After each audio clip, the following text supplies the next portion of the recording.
अस्सलामुअलैकुम वरहमतुल्लाह। सबसे पहली और बड़ी अपडेट ये है कि रिसेंटली इंजीनियर मोहम्मद अली मिर्जा साहब ने डॉक्टर जाकिर नाइक साहब के हवाले से गुफ्तगू फरमाते हुए ये बयान किया कि डॉक्टर जाकिर नाइक साहब की पाकिस्तान की विजिट के दौरान बहुत सी ऐसी गलतियां हुई जो कि उनसे बिल्कुल भी एक्सपेक्टेड नहीं थी। खुसूसन जब एक खातून ने उनसे ये सवाल किया कि उनके इलाके में बहुत से मजहबी लोग छोटे बच्चों के साथ ज्यादती करते हैं, तो डॉक्टर जाकिर नाइक साहब को वहाँ पर चाहिए था कि जुर्रत करके उन लोगों को कंडम करते, लेकिन डॉक्टर जाकिर नाइक साहब ने ऐसे लोगों को कंडम करने के बजाय उस खातून को ही डांट दिया।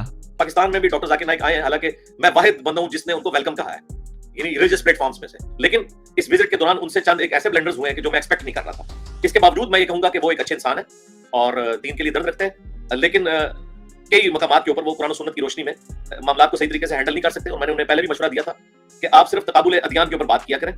अगर आपने इस तरह के मसाइल के ऊपर गुफ्तगू करनी है तो इसके लिए पहले नॉलेज हासिल करें, उसके बाद बात करें। मैं वो मौलवियों की तरह नहीं हूं कि मैं कहूं कि तुम्हें डिग्री हासिल करो या ये करो, लेकिन एटलीस्ट आपको उस टॉपिक के ऊपर सारा इल्म होना चाहिए, हर एंगल से उसके ऊपर आपको रिबटल करना आना चाहिए। अदरवाइज अगर आप अपनी डोमेन से बाहर निकलेंगे बगैर नॉलेज के, तो फिर वो इसी किस्म के जवाब देंगे जिस किस्म के जवाब उन्होंने आपको दिए। अगर मैं आपको डॉक्टर जाकिर नाइक वाला जवाब दूं तो मैं आपको ये कहूंगा कि आपने इस्लाम की तौहीन कर दी है। आप फौरन से पहले इस सवाल के ऊपर माफी मांगे, आपने तो बहुत बड़ी गुस्ताखी कर दी है, ठीक है। बजाय ये कि मौलवियों के करतूतों को आड़े हाथों लिया जाए, हम लोगों को डांटना शुरू कर देते हैं और हमें इतनी जरूरत नहीं है कि हम ये बताएं कि मदारिस के अंदर ये सारे बुरे काम हो रहे हैं और उलमा की ज़ेर निगरानी हो रहे हैं। हमारे अंदर ये अखलाकन जरूरत नहीं है। उसकी वजह यह है कि हमने दोबारा इन्हीं उलमा के पास बैठना है, हमने उन्हीं के मदारिस के विजिट करने हैं, हमने उन्हीं का मेहमान बनना है। इसलिए हम ये अखलाकी जरूरत नहीं रखते कि हम माने कि अगर कोई चीज हाईलाइट करता है कि भाई इस किस्म के काम हो रहे हैं तो इसको उस काम को बुरा करो कहो, बजाय ये कि आप जो है वो सवाल करने वाले कोई डांट दो। इंशाल्लाह मैं इस संडे को इसके ऊपर तफसीलन गुफ्तगू करूंगा। नेक्स्ट अपडेट ये है कि रिसेंटली सोशल मीडिया पर डॉक्टर जाकिर नाइक साहब की प्रोग्राम की एक छोटी सी क्लिप बहुत ज्यादा वायरल हो रही है, जिसमें वो GNN न्यूज चैनल की एक खातून को इंटरव्यू देते हुए ये फरमाते हैं कि टीवी चैनल पर मेकअप करके किसी खातून का खबरें सुनाना जायज नहीं है, क्योंकि उस खातून के प्रोग्राम को बहुत से मर्द भी देख रहे होंगे और अगर कोई मर्द सिर्फ 20 मिनट भी ऐसी खातून को देख ले तो उसके दिलो दिमाग में हलचल मच जाएगी। सिर्फ इतना ही नहीं बल्कि मजीद डॉक्टर जाकिर नाइक साहब ने ये भी बयान किया कि अगर आप किसी लड़की को 20 मिनट तक देखते हैं और अगर उसको देखने के बाद भी आपके दिल में कोई हलचल नहीं हो रही तो मतलब आप मेडिकली बीमार हैं, आपको डॉक्टर के पास जाना चाहिए। आप लड़की को 20 मिनट तक देखिए, आपके दिल में हलचल नहीं होती है, मतलब आप मेडिकली बीमार है मेरे हिसाब से। वो अलग बात, इतनी हलचल होती है, आपको आदत हो गई तो हलचल कम होती है, उसका मतलब नहीं क्या है, हलचल होना ही चाहिए। नहीं है तो आपको साइकियाट्रिस्ट के पास जाना चाहिए, कुछ तो बीमारी आपके पास है। डॉक्टर जाकिर नाइक साहब की इसी वीडियो के हवाले से अभी हाल ही में एक मशहूर सहाफी इकरारुल हसन साहब ने अपना मौक़िफ़ बयान किया। मैं चाहता हूं कि आप भी मेरे साथ उनकी ये वीडियो जरूर देखें। यानी जाकिर नाइक साहब ने एतराफ किया इस क्लिप के अंदर कि मेरे मुताबिक अगर 20 मिनट तक एक खातून न्यूज एंकर को टीवी पर खबरें देते हुए देखकर किसी के जहन में कोई गंदी सोच पैदा नहीं होती, कोई हलचल नहीं होती, तो उसे डॉक्टर को दिखाना चाहिए। इसका मतलब कि डॉक्टर जाकिर नाइक अगर 20 मिनट तक किसी भी खातून को मेकअप में देखते हैं टेलीविजन के ऊपर, वो कोई ड्रामा नहीं कर रही, वो कोई फिल्म नहीं कर रही, वो नाच नहीं रही, वो गा नहीं रही, उसने कोई बेहुदा लिबास नहीं पहन रखा, एक न्यूज एंकर जो एक मुनासिब कपड़ों के अंदर होती हैं, उन्हें देखकर इसका मतलब है डॉक्टर जाकिर नाइक के जहन में गंदे ख्यालात पैदा होते हैं, उनके जहन में हलचल होती है। तभी वो कह रहे हैं कि अगर नहीं होती तो इसका मतलब है कि वो एबनॉर्मल है कोई आदमी। तो ये फर्ज नहीं कर लेना चाहिए कि सबके जहन में गंदा ख्याल पैदा होता होगा। मुमकिन है डॉक्टर जाकिर नाइक के बरअक्स बहुत सारे लोग ऐसे होते होंगे जो खबरों पर फोकस कर रहे होते हैं, जो ये देख रहे हो कि वो क्या बात कह रही है। वो फलस्तीन के बच्चों की शहादत की बात कर रही है वो न्यूज एंकर, वो बेरूत में होने वाले हमलों की बात कर रही है, वो पाकिस्तान के सियासी मामलात की बात कर रही है, वो महंगाई की बात कर रही है, वो लोगों का रोना पीटना दिखा रही है जो महंगाई से बेरोजगारी से तंग है।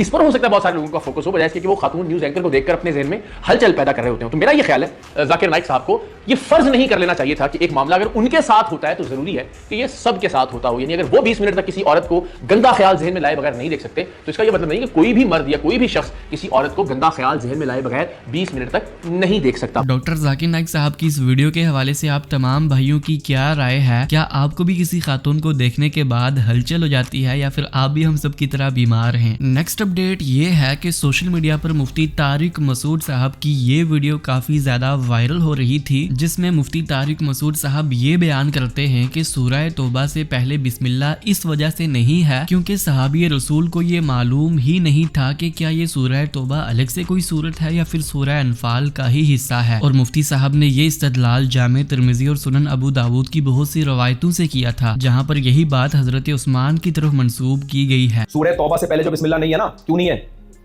लोग कहते हैं इसमें जंग है, जिहाद है। ना ना ना, असल वजह ये नहीं है। असल वजह ये है सूरह अनफाल नाजिल हुई, सूरह तौबा नाजिल हुई। नबी ने कातिब वही से कहा कि सूरह तौबा को सूरह अनफाल के बाद लिखो। साहबी कहते हैं मैं कंफ्यूज था कि ये नई सूरत है, ये सूरह अनफाल का हिस्सा है, इसलिए मैंने बीच में बिस्मिल्लाह नहीं लिखी।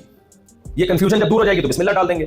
نبی دنیا سے چلے گئے, صحابی کنفیوز رہے, انہوں نے بسم اللہ نہیں لکھی, بعد میں سب کو ثابت ہو گیا یہ نئی صورت ہے, مجال ہے کوئی بسم اللہ بیچ میں ڈال دے. بھائی نبی کے دور میں جس طرح لکھا گیا اب وہ چینج کوئی ہے ایسی کتاب.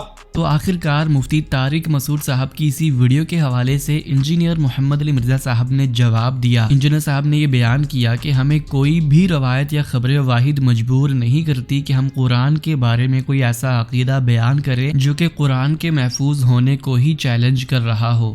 اصل میں ان لوگوں کا مسئلہ یہ ہے کہ یہ اپنے بزرگوں کی تعلیمات کو لے کر چل رہے ہیں, قرآن و سنت کا ڈائریکٹ مطالعہ کرتے نہیں ہیں, اس وجہ سے اتنے بڑے بڑے بلنڈرز ان سے ہو جاتے ہیں. سورہ توبہ سے پہلے جو بسم اللہ نہیں ہے تو یہ نبی صلی اللہ علیہ وآلہ وسلم کے بتانے پر موقوف ہے, کیونکہ قرآن حکیم کی جو ترتیب ہے وہ توقیفی ہے, اور نبی علیہ السلام کو اللہ تعالیٰ نے بتایا حضرت جبرائیل علیہ السلام کے ذریعے. یہ کوئی غلطی کسی صحابی کو نہیں لگی, نعوذ باللہ من ذالک. چونکہ یہ معجزہ ہے تو اس کی حفاظت بڑی غیر معمولی طریقے سے اللہ تعالیٰ نے فرمائی ہے. لہٰذا یہ بات کرنا کہ یہ کوئی صحابی کو کوئی غلط فہمی لگ گئی یا اس قسم کی کوئی روایتیں لے کے آنا, ہمیں کوئی روایت مجبور نہیں کرتی کہ وہ قرآن جو مشرق سے لے کر مغرب تک تواتر کے ساتھ مسلمانوں نے نقل کیا, کوئی ایک خبر واحد جس کی صحت میں بھی اختلاف ہو اس کی بنیاد کے اوپر یا جھوٹی کھڑی ہوئی باتوں کی بنیاد کے اوپر ہم قرآن حکیم کے بارے میں کوئی عقیدہ کلیم کرتے ہیں. جبکہ ہمارے پاس المستدرک للحاکم میں سیدنا علی کا قول موجود ہے کہ سورہ توبہ سے پہلے بسم اللہ اس لیے نہیں ہے کہ یہ اللہ کی طرف سے ایک ننگی تلوار بن کے نازل ہوئی مشرکین عرب پر عذاب کا یہ آخری کوڑا تھا. یہ بڑی حیران کن بات ہے اگر مفتی طارق مسعود صاحب نے اس طرح کی بات کی ہے, اور میرا خیال ہے انہیں نظر ثانی کرنی چاہیے اس سے پہلے کہ اس کلپ کو بھی یہ وائرل کرنا شروع کر دیں اس طریقے سے. نیکسٹ اپڈیٹ یہ ہے کہ اپنے اسی پروگرام کے دوران انجینئر صاحب نے ساحل ادیم صاحب کو موک کیا, کیونکہ آپ تمام بھائیوں کو پتا ہوگا کہ آج کل ساحل ادیم صاحب پر بہت سے کیسز چل رہے ہیں اور ساحل ادیم صاحب UK میں بیٹھے ہوئے ہیں. تو اسی پر انجینئر صاحب نے یہ بیان کیا کہ یروشلم جانے والے تو آج یوروپ اور امریکہ میں بھاگے ہوئے ہیں. یروشلم جانے والے تو بھائی یورپ امریکہ میں بھاگے ہوئے ہیں. دیکھ لیں ہماری زندہ کرامتیں کیسی ظاہر ہو رہی ہیں, ہم نے خود نہیں دکھائی ہیں, اللہ کی طرف سے ہو رہی ہے. آپ کو پتہ چل گیا, یہ سب باتیں کرتے ہیں, چھوڑو. یہ تھی آج کی ساری اپڈیٹس. ملتے ہیں اسی طرح کی نئی اپڈیٹس کے ساتھ, تب تک کے لیے اللہ حافظ. السلام علیکم ورحمۃ اللہ.